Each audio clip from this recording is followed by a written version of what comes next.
Selamat pagi adik-adik, salam sehat.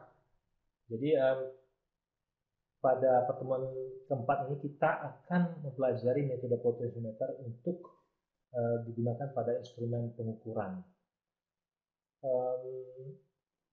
Adapun referensi yang kita gunakan sama itu, William D. Cooper, Instrumentasi Elektronik dan Teknik Pengukuran. Nah, apa itu potensiometer? Jadi potensiometer itu kalau kalian pernah dengar namanya tahanan atau restansi, jadi kalau kita beli di pasaran tahanan itu ada warnanya ya, itu menunjukkan bahwa dia ukuran dari tahanan itu seberapa besar. Nah, itu ada fix resistansi. Nah, potensiometer ini adalah variabel resistansi. Jadi tahanan yang bisa bervariasi dalam range-nya. Nah, itu ada potensiometer geser yang gerakan translasi atau sliding, dan yang kedua itu adalah potensiometer rotary atau dial ya, yang berputar. Nah, potensiometer ini adalah kalau dalam mata kuliah ini digunakan sebagai instrumen pengukuran ya, yang dirancang untuk mengukur sebuah tegangan yang tidak dikenal dengan membandingkannya dengan sebuah tegangan yang diketahui. Nah, metode pembandingan ini memiliki akurasi yang cukup tinggi dan banyak digunakan untuk kalibrasi voltmeter dan ammeter. Nah, kalau ada meter di ujung itu biasanya itu adalah pengukur. Jadi voltmeter itu pengukur voltage atau tegangan, yang satunya ada volt, dan ammeter itu pengukur arus, yang satunya adalah ammeter, ampere. Itu menunjukkan sebuah instrumen standar untuk kalibrasi instrumen tersebut. Ya, kurang lebih seperti ini ya. Jadi kalau kita lihat sini ada tegangan kerja yang biasa oleh baterai, rheostat, dan sliding kontak, di mana kita akan mengukur besaran yang kita belum tahu berapa ini ya, berapa tegangannya. Nah, di sini ada standar cell untuk kalibrasi. Jadi kalau kita lihat ini posisi dari switch ini pada posisi operate, artinya beroperasi, dan posisi K ini untuk galvanometernya terbuka. Jadi baterai mensuplai arus kerja melalui rheostat ini juga kepada slide wire ini, sliding kontak ini. Ini harus bekerja bervariasi dengan mengubah pengaturan rheostat. Jadi tahanannya bisa diubah-ubah. Kemudian untuk metode pengukuran tegangan kita yang tidak ketahui ini, itu tergantung pada posisi mana di sliding kontak ini. Jadi pada saat galvanometer menunjukkan zero deflection atau null detektor ketika K ditutup, maka itu adalah posisi di mana itu adalah titik pengukurannya. Jadi sekali lagi, ketika zero galvanometer itu current, artinya tidak ada arus yang mengalir pada galvanometer, itu artinya itu kondisi null detektor, atau tegangan E sama dengan tegangan aksen. Tegangan aksen ini adalah ini pada sliding. Jadi penunjuk pengukuran itu kelihatan di sini ya, tegangan detektor ya. Oke. Secara umum contoh tadi kita bisa lihat bahwa total panjang slide wire itu 200 cm, ini lihat 0 sampai 200 cm. Ini contoh saja, bisa aja 150, bisa aja tidak 200 cm. Nah, dengan resistansi 200 ohm. Kemudian EMF voltage reference standar cell ini kita gunakan 1,019. Jadi ketika dikalibrasi kita pasang posisi di mana tegangan ini, itu artinya apa? Ketika galvanometer itu menunjukkan null detektor, artinya sudah terkalibrasi. Jadi saklar S tadi diposisikan ke posisi calibrate dan sliding kontak pada 101,9. Ya, supaya gampang kita taruh itu 101,9, karena standar sel atau standar tegangan referensi yang tadi itu sekitar 1,019 voltage. Jadi gampang kita taruh ini 101,9 cm. Nah, karena 101,9 cm ini merepresentasikan 101,9 ohm. Kenapa? Karena ini 2 cm, maksimumnya 200 ohm. Jadi perbandingan 1:1. Ya, akhirnya kita dapatkan drop tegangan sepanjang 101,9 itu, yang standar 1,09 volt itu kita dapatkan arus kerja ini sekitar 10 mA. Ya, dari sini bisa dikatakan bahwa ketika posisi dari sliding kontak ini menunjuk 146 misalnya, 0,3 cm, itu artinya apa? Tegangan itu 1/100-nya, jadi 1,463 volt. Ya. Oke. Oke. Nah, untuk lebih jelasnya kita akan melihat contoh satu. Nah, kita lihat bahwa di sini dengan konstruksi yang sama, dengan skematik sama, kita tinggal ubah ini panjangnya tetap 200 cm, tetapi dia pada posisi maksimum ini tahanannya 400 ohm, ya 400 ohm. Ya, kemudian tegangan baterainya 3 volt, panjangnya 200 cm, tapi tahanan totalnya 400 ohm. Nah, kita lihat sebuah skala 200 cm letakkan pada sepanjang slide wire ini memiliki pembaginya 1 mm. Jadi kayak penggaris itu ya, 1 mm, 2 mm, 1 cm. 1 cm, 1 mm, dan seterusnya. Jadi pembaginya 1 mm skala. Dan interpolasinya itu sekitar seperempat dari tadi, 1 mm. Yang artinya 0,25 mm. Ya. Kemudian instrumen distandarisasi terhadap sumber referensi tegangan 1,018 volt dengan set penggeser 101,8 penandaan pada skala. Nah, kita harus menghitung, sekarang ada 4 yang harus dihitung. Pertama harus kerja, kedua tahanan rheostat, dengan range jarak pengukuran dan resolusi instrumen dalam microvolt. Ya. Nah, sekarang kita coba hitung arus kerjanya dulu ya. Jadi ketika instrumen distandarisasi itu 101,8 cm pada skala terkait tadi ya, pakai kita pasang posisi ini standar selnya adalah 1,018 ya, sel dengan 1,018 volt. Nah, maka kita melihat bahwa 100,18 volt ini berapa ohm? Nah, berapa ohm berarti kita 101,8 dibagi 200 kali total tahanan. Itu perbandingan biasa ya, persentase biasa itu 203,6 ohm. Jadi kita dapat arus kerjanya 101 milivolt ya, tadi tegangan itu dikurang dibagi tahanan 203,6, jadi sekitar 0,5 miliampere. 0,5 miliampere. Nah, sekarang bagaimana dengan tahanan rheostat? Karena kita tahu bahwa arus kerja 0,5 miliampere mengalir. Nah, berarti apa? Berarti tegangan maksimum di sini berapa? 0,5 tegangan. Ingat rumus tegangan. V I kali R. Jadi yang mau kita cari apa sekarang? Yang mau kita cari V-nya. Berarti I 0,5 miliampere kali R. R-nya 400 ohm. Berarti 2 volt. Ya, 2 volt. Nah, sekarang tegangan di rheostat berapa? Nah, karena tegangan baterai tadi dinyatakan di soal 3 volt, tegangan maksimum dari sliding kontak ini 2 volt, maka 3 kurang 2 tersisa tegangan di sini ada 1 volt ya untuk tegangan rheostat. Berarti tahanannya berapa dong? Ingat VI kali R. Berarti kalau kita mencari tahanan, kita mencari R-nya. Berarti R itu sama dengan V per I. Jadi I-nya pindahkan ke ruas yang ada V-nya, sehingga kita dapat tegangan dibagi arus. Tegangan 1 volt, arusnya 0,5 volt, didapatkan 2000 ampere. 2000 ohm ya untuk tahanan pada rheostat. Oke, sekarang lanjut range pengukuran. Nah, range pengukuran ini ditentukan dengan total tegangan slide wire sebesar 0,5 miliampere tadi. Tadi udah hitung sebenarnya di poin D kali 400 ini. Jadi sekitar 2 volt yang mampu diukur oleh alat ukur ini. Nah, bagaimana dengan resolusi instrumen?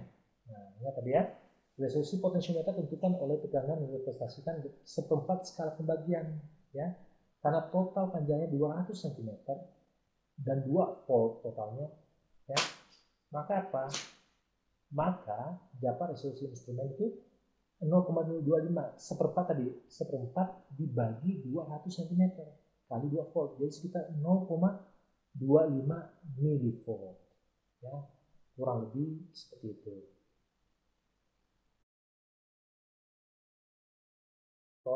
Dengan rangkaian slide wire.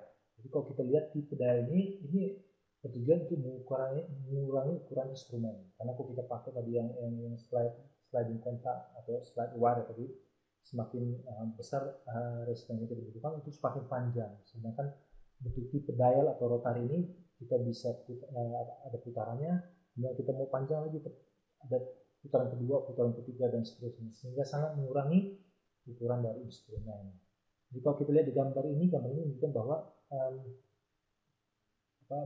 bahwa terdapat kombinasi 15 step ya, presisi dan sebuah singleton circular slide wire. Ya, ini single turn circular slide wire, ya, kurang lebih segitu.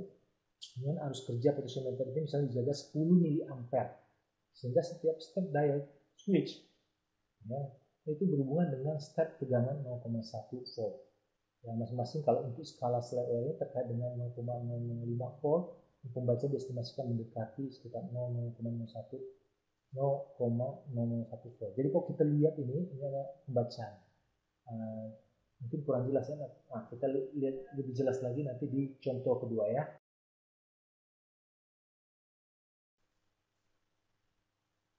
Nah, kalau kita lihat di contoh dua ini, mungkin lebih jelas ya untuk penjelasan tadi. Ini ada gambar dari dual range pengukurannya. Kita lihat menggunakan potentiometer. Kita lihat potentiometer range tunggal pada gambar dilengkapi dengan sebuah saklar 20 step. Misalnya tadi 15 step kan kalau di contoh awal, nah kita ganti 20 step. Di mana setiap step itu merepresentasikan 0,1 volt. Nah, tahanan dial masing-masing adalah 10 ohm. Ya, 10 ohm. Jadi ada 20 step, ini 10 ohm. Nah, slide 11 putaran, slide wire 11 putaran, ini diserikan dengan ini ya, dengan dial ya. Itu 11 putaran itu memiliki tahanan 11 ohm. Tapi dia tidak ada step, nanti satu kali step aja ya. Kalau ini kan step ini satu step saja, mengizinkan beberapa overlap antara pengaturan pada saklar dial. Nah, skala slide wire putar memiliki 100 pembagian dengan interpolasi buat 1/5. Jadi kalau misalnya nanti pembagian itu 1 mm, maka kalau misalnya 1/5-nya itu berarti 0,2 mm terkait dengan resolusinya ya.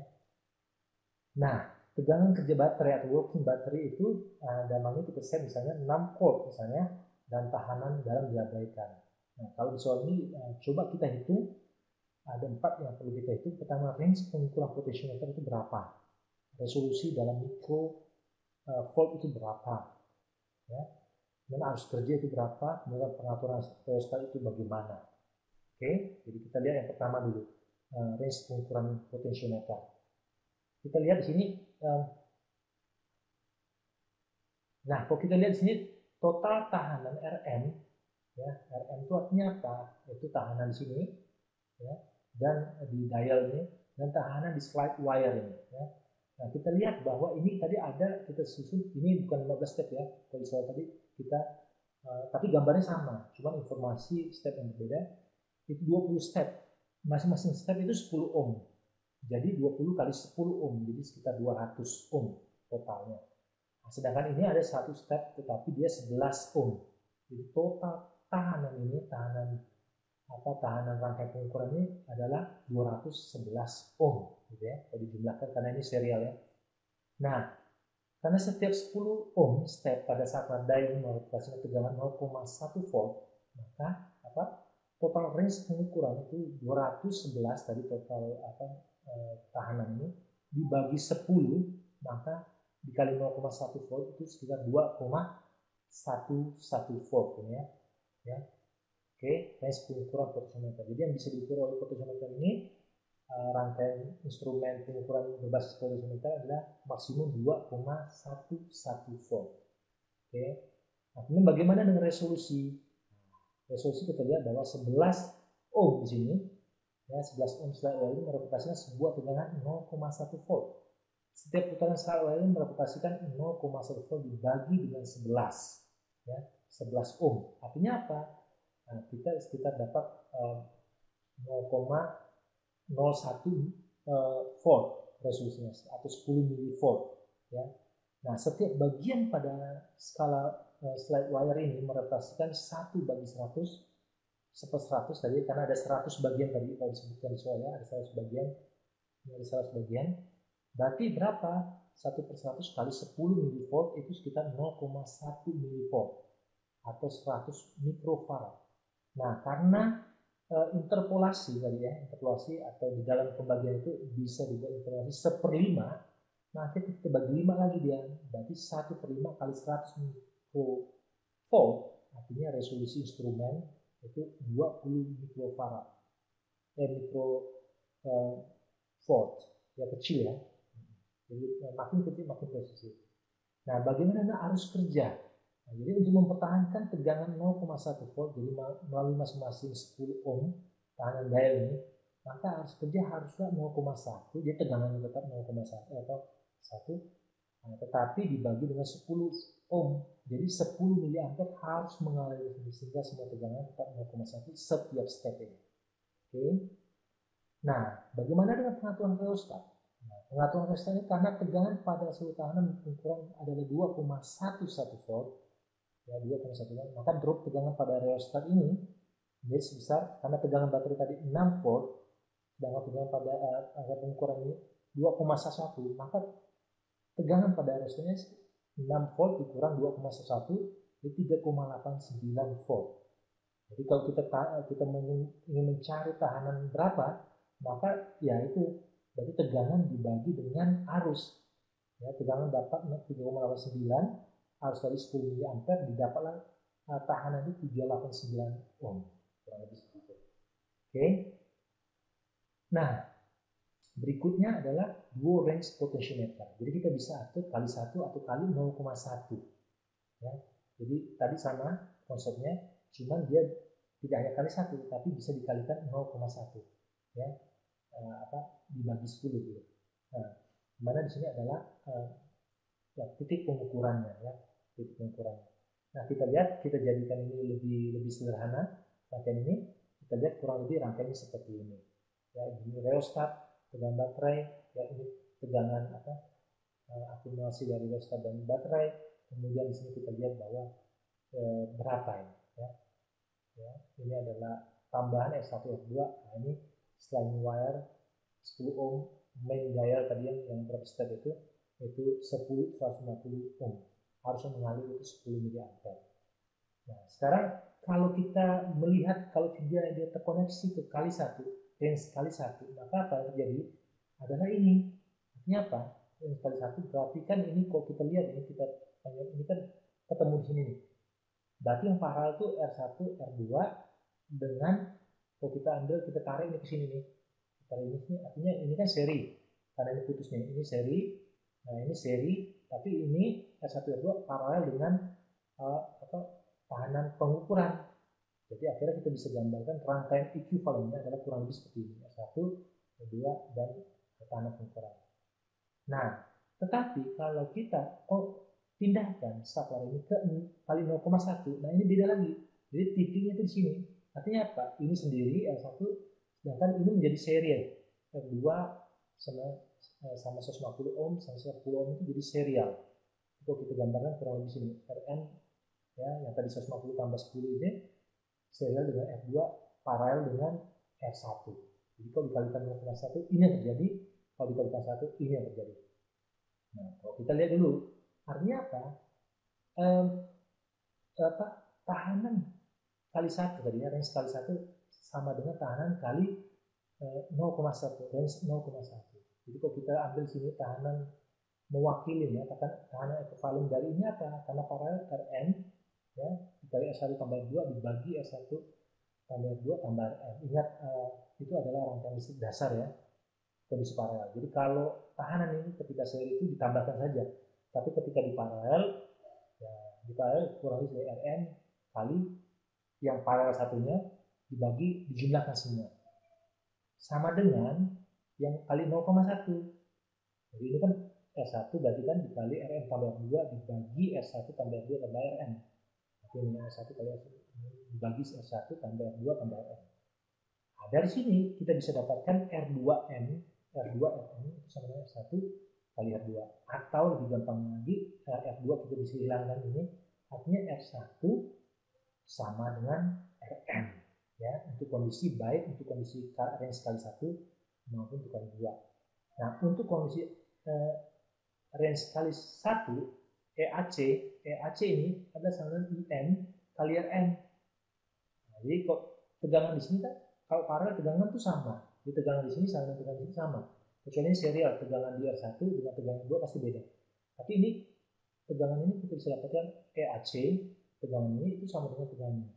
Ya, kita dapatkan dengan mudah IN harus mengalir pada pengukuran dikali tahanan pengukuran. Bagaimana kalau dia range kali 0,1? Berarti dia beda.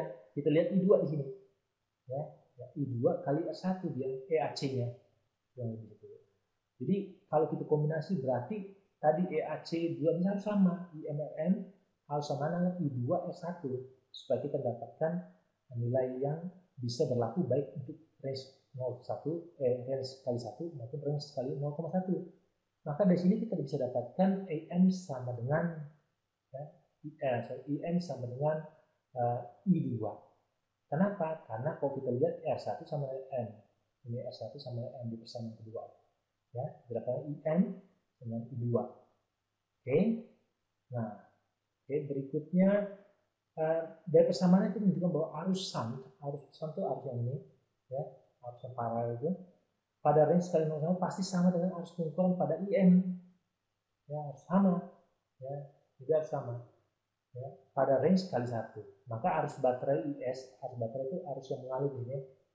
Itu pada skala kali 1 itu IM sama I1 tambah IM. Kalau kita lihat ini, ya. Kali 1 mana? I1 tambah IM. IS nih. Karena kalau arus di sini terbagi dia. Arus yang sumber terbagi dia ke sini dan ke sini. Berarti penjumlahan ini adalah arus ini. Kalau tegangan ini sama ya. Arus terpecah dia. Nah, kalau untuk skala kali 0,1 sama juga. IS sama dengan I2 tambah 0,1 IM. Jadi dari 7 dan 8 ini kita bisa katakan I1 tambah IM itu sama dengan I2 tambah 0,1 IM. Maka kita dapatkan kurang lebih seperti ini persamanya atau I1 sama 0,1 IM. Oke. Nah, selanjutnya R2. Nah, ini yang kita belum tahu nih, R2 ini berapa sih? Gitu ya. Maka kita lihat dengan tegangan drop dari Rn harus sama dengan tegangan kombinasi serial R1 R2. Maka kita dapatkan I1 tambah R1 tambah R2 sama IMRN. Oke. Nah, substitusi 2 dan 9, sama 2 dan 9 ini 2 ya. Ini dan 9 ini ke mana? Ke 10 ini. Maka dapatkan 0,1 IM R1 tambah R2 sama dengan IM kali R1. Nah, maka kita dapatkan R2 itu harus 9 kali besarnya dari R1 supaya kita mendapatkan spek yang kita inginkan, gitu, bahwa pengaturan tetap bisa berlaku untuk kali 1 maupun kali 0,1. Oke. Nah, sekarang kita lihat hasilnya kurang lebih seperti ini. Rn sama 160 ohm, 150 tambah 10, 160. R1 sama Rn, berarti R1-nya harus 160 ohm kita cari. Nah, R2 kali R9 kali R1, berarti ini harus 1440. Gitu ya. Nah, asumsi harus pengukuran 10 mA untuk range kali 1. Ya, berarti arusan itu I1 sama 0,1 kali 10 mA sekitar 1 mA.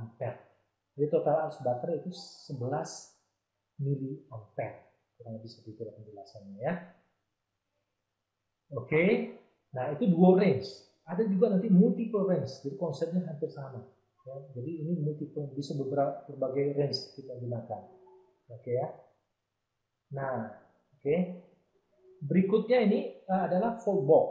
Ya, volt box. Nah, volt box ini box voltase. Jadi beda-bedanya 10 kali, 50 kali, 100 kali ya. 100 kali, 300 kali. Nah, ya digunakan ini 1,5, 2 kalinya 1,5, 3 volt, 10 kalinya 1,5, 15, 50 kalinya 75, 100 kalinya 150, 200 kalinya 300 volt. Jadi beda-beda voltasenya ini. Kita lihat bahwa untuk meningkatkan range potentiometer, nah, kita bisa untuk terminal itu tegangan kita bisa ukur ya, tegangan dengan range beberapa kali lipat ya, kurang lebih seperti itu, sehingga kita bisa dapat mengukur tegangan yang besar. Nah, kurang lebih karakteristik dari volt ampere itu diogennya kurang lebih ini. Volt ini mentok di sini ya, tetapi arusnya naik ya, forward current-nya. Jadi juga ketika tegangan negatif. Jadi ketegangan negatif itu milivolt. Nah, itu reverse kurang lebih seperti ini. Nah, ini untuk dioda Zener ya. Jadi ketika tegangan yang diberikan naik pada posisi itu, dia akan pada posisi ini. Ya. Nah, ketika pada posisi ini dia turun ya, pada posisi tertentu dia akan turun terus. Dia tidak akan lanjut ke sana. Tapi dia turun, voltasenya mentok di sini. ya, saturasi dulu. Oke. Nah, ya. Nah, sekarang kalau kita lihat kalau kita lihat di sini, ya, kalibrasi voltmeter DC dengan metode potensiometer. Nah, kita bisa kalibrasi voltmeter DC tegangan untuk mengukur tegangan DC itu dengan metode potensiometer. Jadi adjustment-nya di sini. Jadi kita potensiometernya kita atur sehingga tegangan yang kita tes itu kurang lebih di sini. Nah, jadi kita bisa melakukan 10 kali misalnya pengukuran untuk statistik. Nah, kita bisa dapat ketika misalnya 0 dibacanya potensiometer reading itu 0, oke, berarti koreksinya 0. Ketika dia 1, ini 0,9 berarti 1 kurang 0,95, jadi errornya 2. Dia harusnya 1, dia bacanya 0,95. Ketika 2 gitu ya, tapi bacanya 2, 0, berarti errornya 3, bacanya 3,05, jadi 0,05 lebihnya. Dan seterusnya, sehingga kita dapatkan kurang lebih grafiknya tuh seperti ini, grafik pengukuran, jadi kurva pengukuran. Jadi tipikal kalibrasi ini. Jadi kita harus kalibrasi dengan pengukuran ini atau apa dan lain, sehingga nanti ketika pembacaan itu benar-benar menunjukkan nilai yang sebenarnya. Ya. Oke. Nah, sekarang begitu juga dengan kalibrasi ammeter, ampermeter untuk pengukuran arus. Kurang lebih konsepnya mirip ya. Nah, cuma peletakan dari titik pengukuran aja yang sedikit berbeda. Oke. Jadi kurang lebih seperti itu.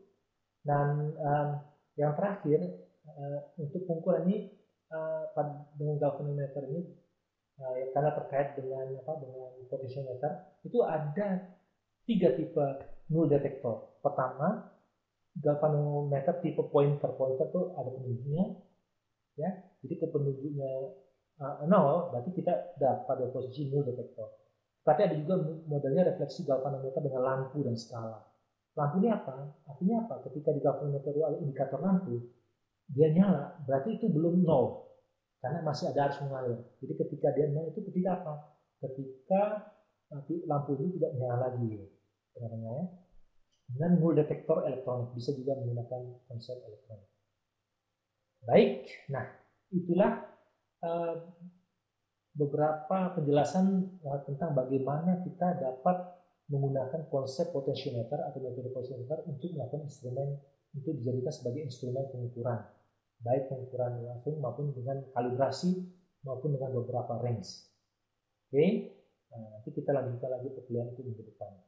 Ya, salam sehat ya semuanya.